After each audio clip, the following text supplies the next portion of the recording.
રહ્યું છે કે ગુજરાતમાં તો 1 લાખથી વધારે શિક્ષકોની ઘટ છે, શાળાઓની ઘટ છે, વર્ગખંડોની ઘટ છે અને શિક્ષણનું તંત્ર અત્યંત ખાડાઈ ગયેલું હોવા છતાં રાજ્યની સરકાર ભણાવવા તૈયાર એવા BEd pass, MEd pass, PTC કરેલા, ટેટ ટાટની એક્ઝામ પાસ કરેલા આ યુવાન લોકોને શિક્ષક તરીકે ફરજ ઉપર હાજર કરવા તૈયાર નથી, ભરતી બહાર પાડવા તૈયાર નથી. હત્ય છે કે 8 વર્ષે 1 લાખથી વધારેની ઘટ સામે 8 વર્ષના 66,000 જેટલા લોકોએ ટેટ ટાટની એક્ઝામ પાસ કરી, પણ સરકારે એમાંથી લેવાનું નક્કી કર્યું 10,400.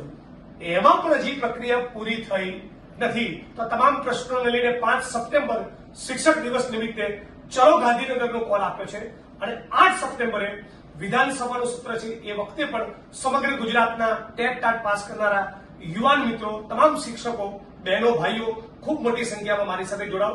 એના માટે વિડીયોના માધ્યમથી અમે બધા સાથે મળીને અપીલ કરીએ છીએ. લડીશું તો જીતીશું. ઘરે બેઠા બેઠા સરકાર કોલ લેટર લઈને નહીં આવે. આટલા વર્ષોથી સરકારે તમને નોકરી આપવાની હોત તો આપી દીધી હોત. એટલે લડીએ, સંઘર્ષ કરીએ, ઇન્કલાબ કરીએ. 5 સપ્ટેમ્બર સવારે બરાબર 10 વાગે ગાંધીનગર.